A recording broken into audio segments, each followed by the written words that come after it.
to learn more about Lori Vallow Daybell? If you're raising your hand, well, you found the right place.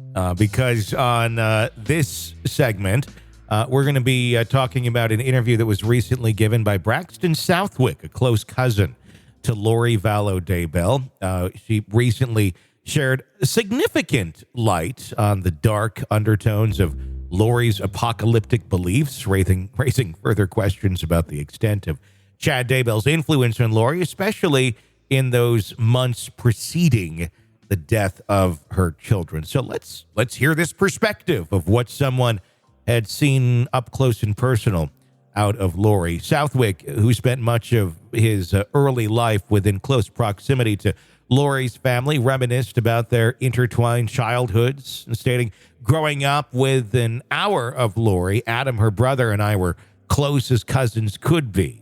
Their bond, while always strong, was solidified post-2011 following the tragic 9/11 terrorist attack, Southwick detailed.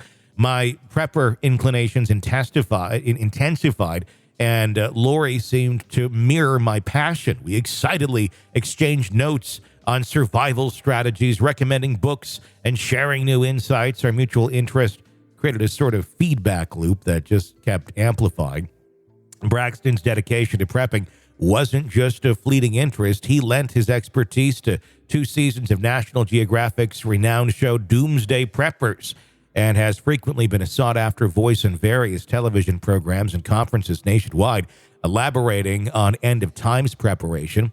While Lori wasn't exactly keen on accumulating tangible prepping resources like food and storage due to her frequent moves, Southwick recalled, she took a deep dive into the realm of spiritual and religious preparation. Southwick painted a vivid picture of his 2017 trip to Hawaii, where he and his wife stayed with Lori and her then-husband, Charles Vallow. Our discussions predominantly revolved around prepping, books, our personal emotions, thoughts. It was exhilarating, Southwick recalled. For Lori, this wasn't just a hobby, it was a way of life she deeply yearned to delve into. Lori's zeal for prepping and the end times took a sharp turn when she chanced upon Visions of Glory, a book narrating a man's near-death experiences and his apocalyptic visions. This book, which depicted catastrophes like plagues, floods, earthquakes, and the heralding of 144,000 righteous souls before the second coming of Jesus Christ, deeply resonated with her. Southwick admitted the book was certainly compelling, but Lori interpreted it with extreme fervor. We frequently discussed its context, and regrettably, I was the one who first introduced it to her. Casting how is that like one where you're like, maybe be a little more careful about the books you recommend to friends, because yikes, look what could happen. Casting a shadow on Lori's obsession with the book, Kauai police in January of 2020 found her lounging beside a pool in the infamous Visions of Glory, perched on her chair with Chad Daybell by her side. Southwick's first encounter with Chad Daybell was in 2018 at a religious conference in Rexburg.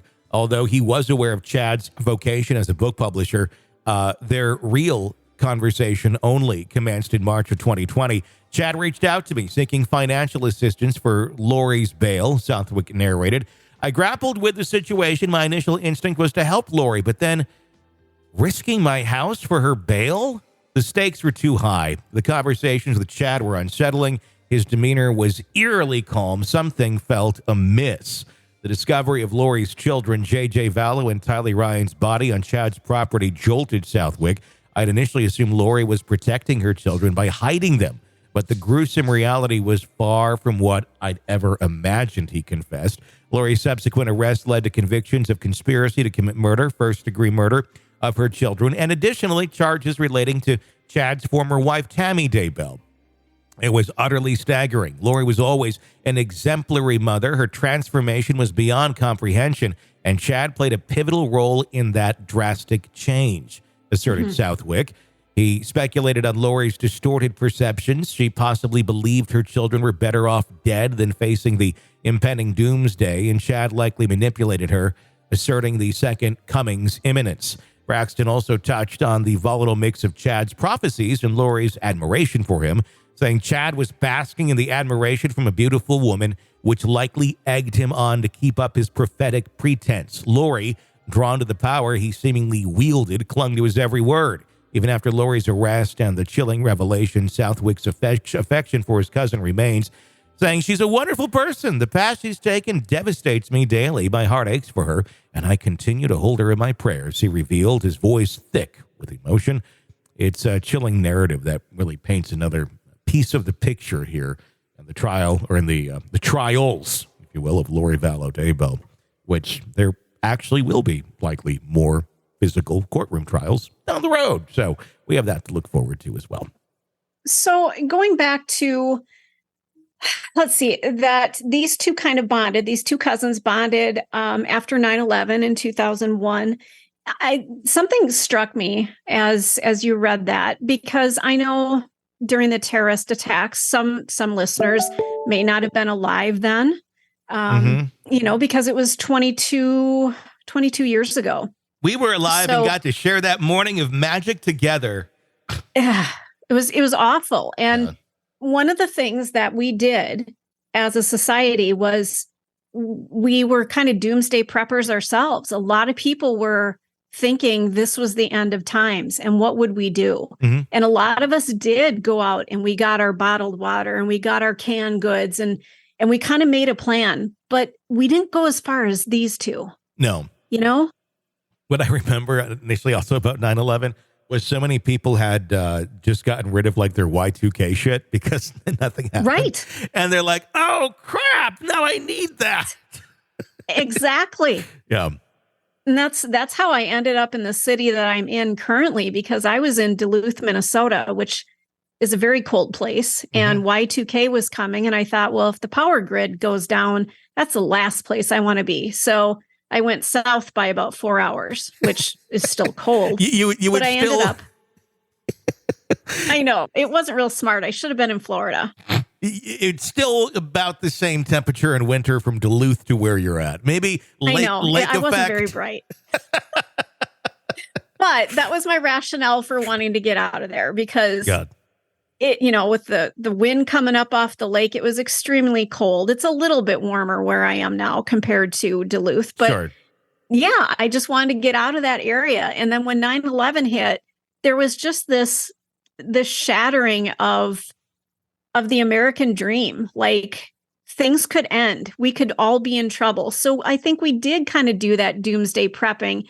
And I suppose if you are a very insecure person like Lori, mm-hmm. you might cling a little harder to those things.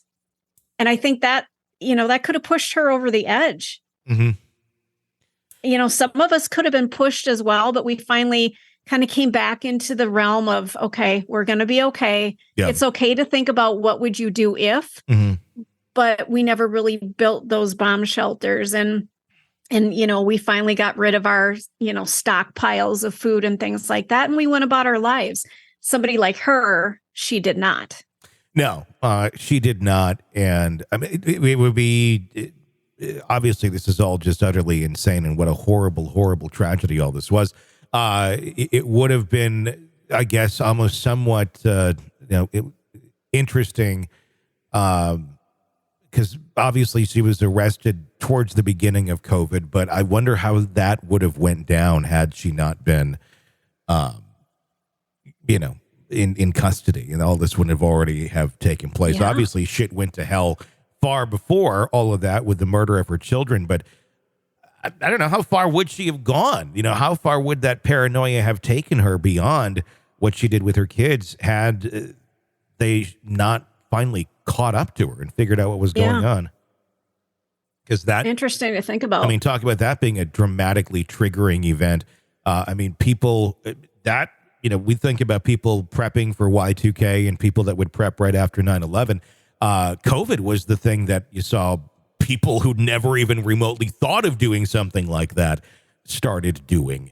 Mm-hmm. And it was, I think, the most tangibly, possibly real during those months. It makes you wonder, again, like where would this have gone had they been free to do whatever they wanted to, as their crazy train kept going down the tracks. Yeah, I mean, during COVID, I stocked up. We had like 40 pounds of rice and, basic things like if we couldn't leave the house, could we survive? Yep. And, I bought the staples, rice, water, had basic medicine, that kind of thing. Had all the cat food I needed. I mean, I was ready to go. We didn't have to leave the house for weeks, maybe months if we didn't have to. Oh yeah. We did the same thing. I had tons of stuff. And literally did not have to go to the grocery store for damn near a year, other than when I went and got fresh ingredients, because it was like a pantry. I mean, it was like a commercial pantry of like, oh hey, there's our stockpile of spaghetti. There's this or that, and it was all stuff that I was going to use anyway. Went through it. I mean, I still have a few things. When I moved recently, at the beginning of this year, is when I kind of got through some stuff. It's like, okay, this rice is not the greatest anymore, and that's when I really got to kind of dump a bunch of stuff out that had passed expiration.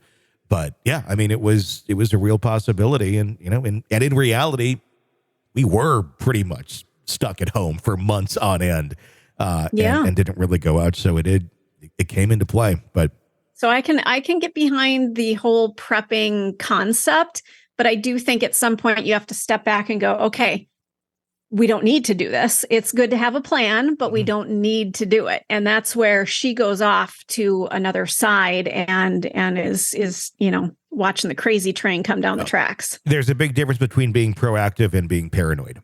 Exactly. And that's where I think there's a huge differential with Lori versus others and many others too.